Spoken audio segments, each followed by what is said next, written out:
Israeli Defence Minister says troops pulled out of Gaza to prepare for future operations, including an offensive on Rafah. Now, earlier, the Israeli military said it had withdrawn most of its troops from the Khan Yunis area in Gaza, leaving behind just one brigade.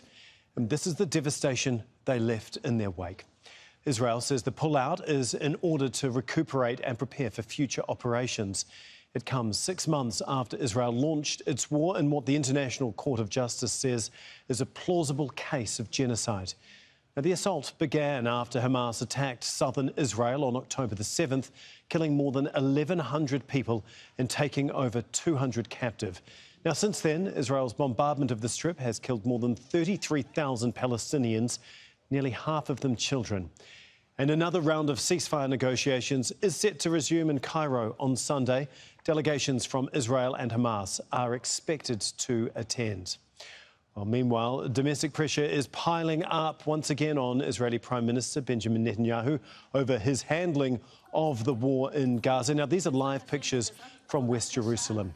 Thousands of anti-government protesters are demanding the return of captives that are held in Gaza. Now, 6 months since the war started, they say the ceasefire negotiations are not prioritising captives' lives. OK, let's bring in Rory Challands, who is at those protests. And Rory, meanwhile, it's another night of, as we've seen there, anti-government protests. How big an effect are they having? Is Netanyahu impervious to domestic pressure as well as the international pressure that we have seen him under in recent days?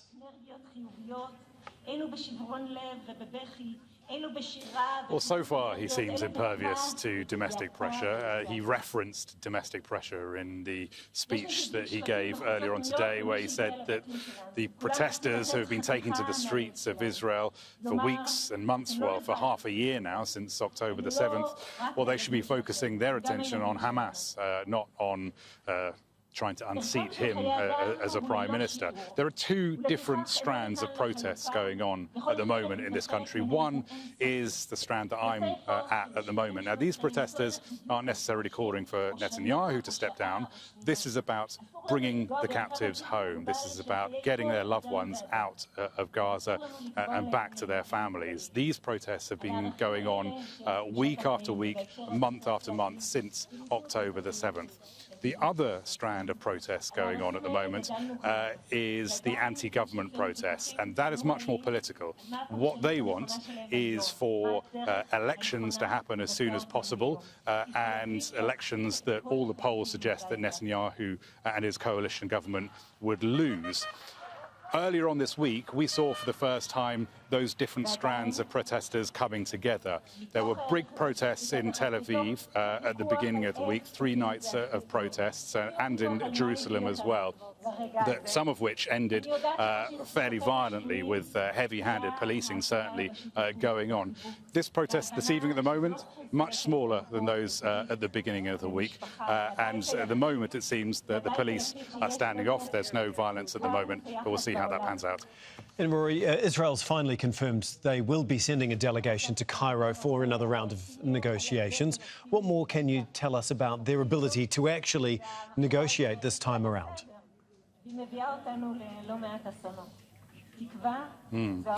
Well, this delegation is a high-level delegation. It includes the head of Mossad, the Foreign Intelligence Service. It includes the head of Shin Bet, the Domestic Intelligence Service, and representatives from the military as well.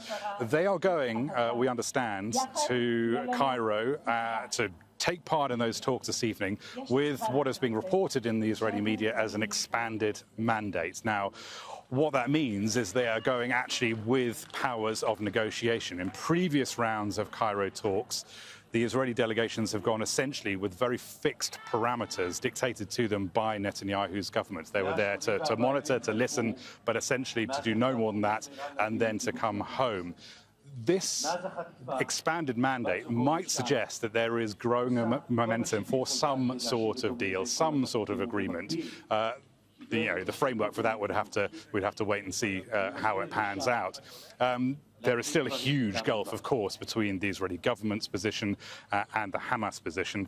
Netanyahu was speaking earlier on today, and he was saying that it's not Israel that's standing in the way of a deal, of a hostage deal. It is Hamas. Let's listen to what he said earlier on today. Hamas hopes that the pressure from outside and inside will make Israel surrender to these extreme demands. It will not happen. Israel is ready for a deal. Israel is not ready to surrender. Instead of international pressure being directed at Israel, which only causes Hamas to harden its positions, the pressure of the international community should be directed against Hamas. Well, Washington has also been weighing in on the troop withdrawal. Here's what White House National Security Communications Advisor John Kirby had to say a short time ago. It's hard to know exactly what that tells us right now. This was just an announcement that they made. I'd certainly let them speak to their operations as we understand it and through their public announcements. It is really just about rest and refit for these troops that have been on the ground for 4 months and not necessarily, that we can tell, indicative of some coming new operation for these troops. They've been on the ground for 4 months. The word we're getting is they're tired, they need to be refit.